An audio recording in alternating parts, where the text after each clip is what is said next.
नमस्कार दोस्तों। आज की एपिसोड शुरू करने से पहले एक छोटा सा रिक्वेस्ट, अगर चैनल में नए हैं तो हमारे चैनल को सब्सक्राइब करें और वीडियो को लाइक करें। क्राइम स्टोरी रोटी के लिए मर्डर सन 1974 में राजेश खन्ना, मुमताज, अभिनीत मनमोहन देसाई के निर्देशन में एक फिल्म आई थी, रोटी।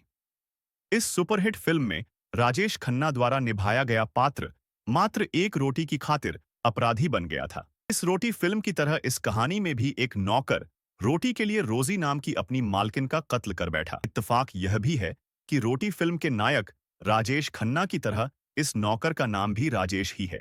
राजेश उर्फ विलट पासवान गांव बथनी रामपट्टी, जिला मधुबनी, बिहार का रहने वाला था और पिछले लगभग 1.5 साल से हरियाणा के जिला यमुनानगर के जगाधरी की न्यू जैन नगर कॉलोनी में रहने वाले राजेंद्र सिक्का की कोठी पर काम कर रहा। उसे कम तनख्वाह मिलती थी, इसलिए खिदराबाद से काम छोड़कर वह राजेंद्र सिक्का के यहाँ चला आया था। यहाँ उसे खाने पीने और रहने के अलावा 8,000 रुपये मासिक वेतन मिलता था। राजेंद्र सिक्का ने उसे अपनी कोठी के सामने वाले प्लॉट में रहने के लिए कमरा दे रखा था। राजेश को जल्दी सोना था। इसकी वजह यह थी कि अगली सुबह उसे जल्दी उठना था, क्योंकि राजेंद्र सिक्का को पहले कचहरी और उसके बाद अपने क्रैशर पर जाना था। पिछले 20 दिनों से वह घर पर ही थे। वजह यह थी कि उनका ऑपरेशन हुआ था। राजेंद्र सिक्का का वजन जरूरत से ज्यादा बढ़ रहा था, इसलिए डॉक्टरों की सलाह पर उन्होंने अपना वजन कम करने के लिए ऑपरेशन करवाया था। राजेश 7 बजे उठ गया था। सबसे पहले उसने कोठी में खड़ी कार धोई। उसके बाद राजेश ने राजेंद्र सिक्का की ड्रेसिंग के बाद सबके लिए नाश्ता बनाया और परोसा। करीब 11:15 बजे राजेंद्र सिक्का अपने बेटे दीपांशु उर्फ मोंटी के साथ घर से निकल गए। घर पर राजेश के अलावा दीपांशु की पत्नी रोजी और उसका 7 महीने का बच्चा रह गए थे। राजेंद्र और दीपांशु के चले जाने के बाद राजेश ने पूरी कोठी की सफाई की। फिर वह छत के पंखों की सफाई करने लगा। यह सारा काम निपटाने के बाद वह सामने वाले प्लॉट में कपड़े धोने चला गया। कपड़े धोकर उन्हें मशीन में ड्राई कर सुखाना था। मशीन कोठी में रखी थी। वह जब कपड़े लेकर कोठी पर पहुंचा, कोठी का दरवाजा अंदर से बंद था। दरवाजा खुलवाने के लिए उसने रोजी को कई आवाजें दी, पर अंदर से कोई प्रतिक्रिया नहीं हुई। वह काफी देर तक दरवाजा पीटता रहा। अंत में हार कर उसने दीपांशु को फोन कर बताया कि मशीन में कपड़े सुखाने हैं, पर भाभी जी दरवाजा नहीं खोल रही हैं। दीपांशु ने उसे कहा कि वह रोजी को फोन करता है, तब तक वह कपड़े कोठी के लॉन में फैला दे। यह दोपहर 1:30 बजे की बात है। इसके लगभग 10 मिनट बाद हिमांशु का फोन राजेश के फोन पर आया। दीपांशु ने कहा कि वह भी काफी देर से रोजी का फोन ट्राई कर रहा है, पर वह फोन नहीं उठा रही। तुम कोठी में जाकर देखो, क्या बात है? लेकिन मैं अंदर जाऊंगा कैसे? राजेश ने कहा। कोठी का गेट अंदर से बंद है। मैंने इतना दरवाजा पीटा, पर भीतर से कोई आवाज ही नहीं आई।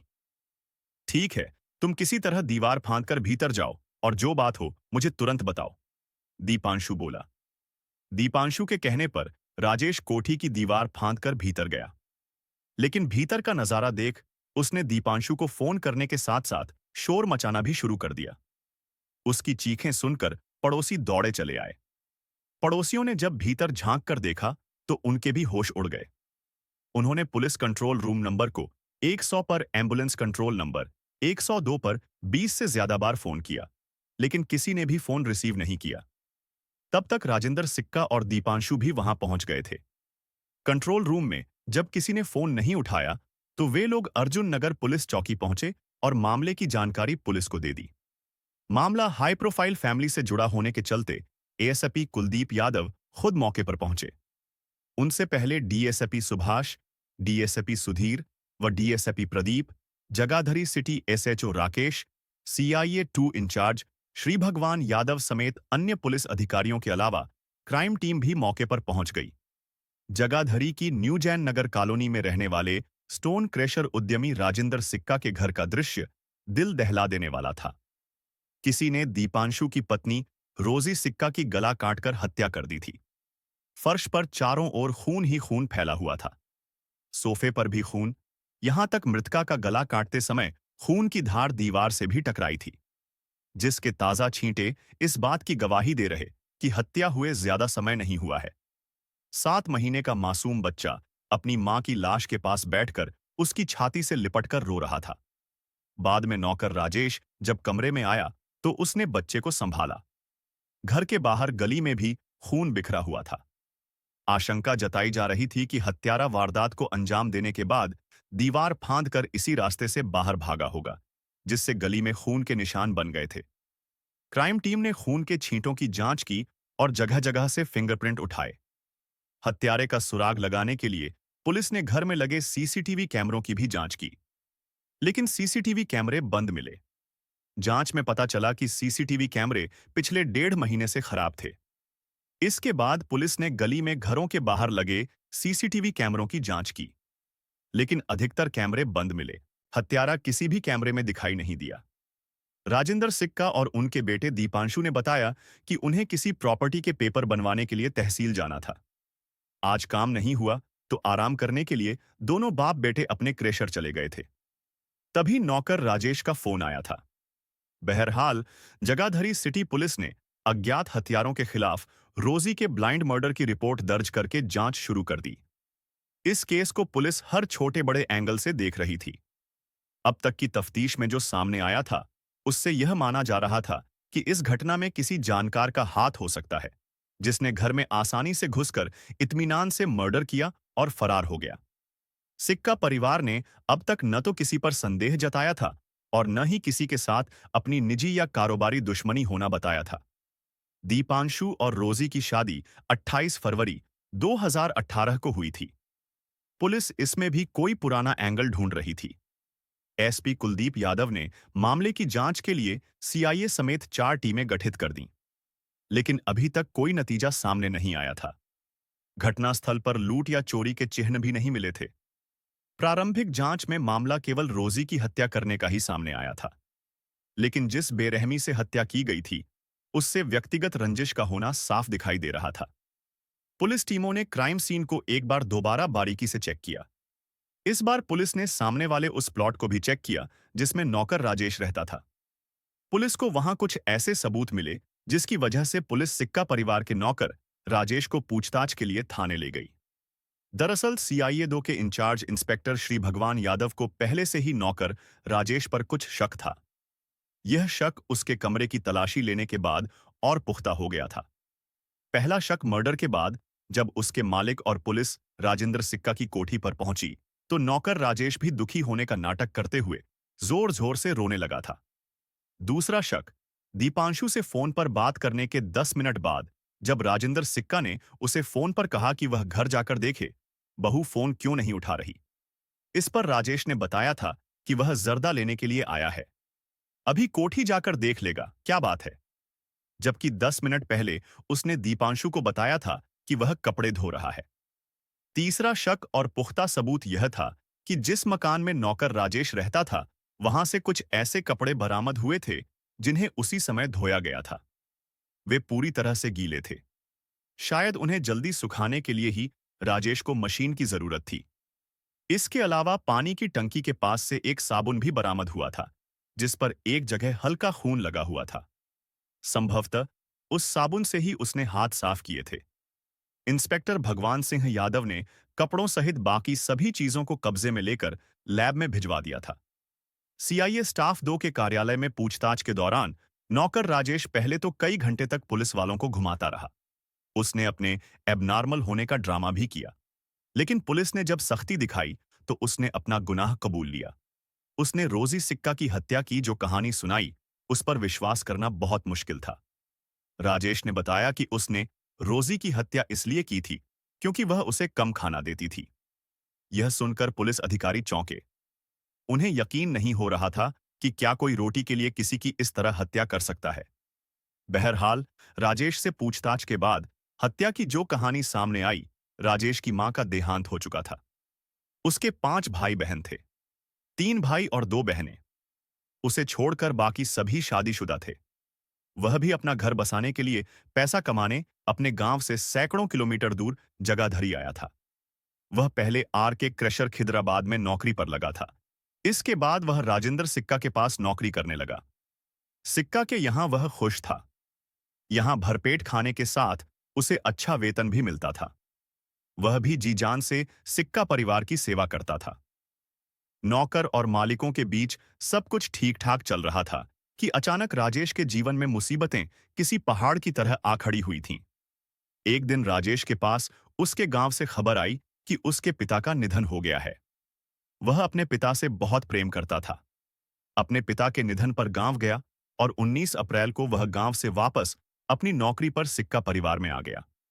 राजेश ने बताया कि दीपांशु साहब की शादी रोजी से हुई थी और उसकी जिंदगी में असली समस्या उस घर में नई बहू के आने से ही शुरू हो गई थी। दीपांशु की शादी के पहले वह खुद कोठी में खाना बनाया करता था, पर शादी के 2.5 महीने बाद नई बहू रोजी ने खाना बनाना शुरू कर दिया था। उसे रोजी के खाना बनाने से कोई ऐतराज नहीं था। उसे ऐतराज इस बात का था कि रोजी उसे कम खाना देती थी। उसने इस बात की शिकायत राजिंदर और दीपांशु के अलावा रोजी से भी की थी, लेकिन किसी ने उसकी बात पर ध्यान नहीं दिया और न उसकी परेशानी को गंभीरता से समझा। अपने पिता की मौत के बाद गांव से वापस आने के बाद तो उसके खाने वाली समस्या ने और भी गंभीर रूप धारण कर लिया था। रोजी उसे कम खाना पीना देती थी। चाय भी छोटी सी प्याली में मिलती थी।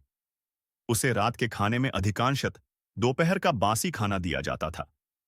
खाना मांगने पर वह अक्सर कहा करती थी, तुम खाने के लिए जानवरों की तरह बोलते हो और जानवरों की तरह ही खाते हो। पिता के मरने के बाद राजेश के सामने यह समस्या आ खड़ी हुई थी कि रोजी उसे गिनकर 4 से 5 रोटियां देती थी, जिसमें से एक रोटी वह अपने दिवंगत पिता के नाम की निकालकर कुत्तों को खिला देता था। इसलिए उसकी एक रोटी और कम होने लगी थी। पहले ही 4 रोटी से उसका पेट नहीं भरता था। अब तो उसे पता भी नहीं चलता था कि उसने खाना खाया भी है या नहीं। घटना वाले दिन को भी यही हुआ था। सुबह 7 बजे से काम करते करते दोपहर को जब उसे भूख लगी तो उसने खाना मांगा। इस पर मालकिन रोजी ने उससे कहा, खाना अभी बना नहीं है, दीपांशु के आने के बाद बनेगा, तभी मिलेगा। इस पर राजेश ने हाथ जोड़कर निवेदन करते हुए कहा, भाभी जी, साहब लोग पता नहीं कब तक आएंगे, लेकिन भूख से मेरी जान निकल रही है। यदि आप खाना नहीं बना सकती तो मैं खुद बनाकर खा लूंगा।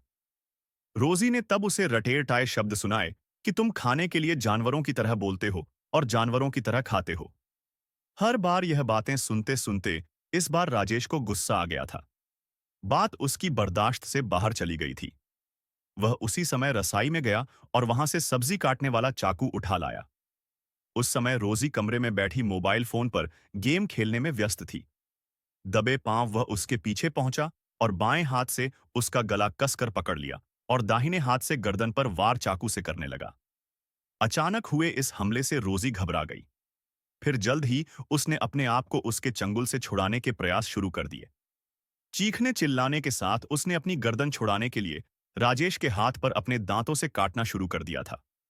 उसने राजेश के हाथ की 2 अंगुलियों पर अपने दांत गड़ा दिए। इसके बावजूद भी राजेश ने पकड़ ढीली नहीं की। अधिक देर तक संघर्ष न कर सकी। तब तक राजेश ने चाकू से उसकी गर्दन रेत दी। इसके बाद वह कटे हुए वृक्ष की तरह लहराते हुए फर्श पर गिरी और कुछ देर तड़पने के बाद हमेशा के लिए शांत हो गई।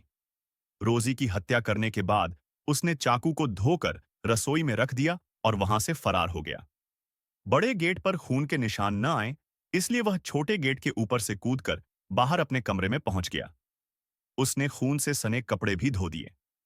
किसी को उस पर शक न हो, इसके लिए उसने खुद ही रोजी के पति दीपांशु उर्फ मोंटी को फोन करके बताया था कि उसे वॉशिंग मशीन में कपड़े सुखाने हैं, लेकिन भाभी जी गेट नहीं खोल रही हैं। नौकर राजेश ने रोजी की हत्या प्रोफेशनल हत्यारों जैसे तरीके से की थी।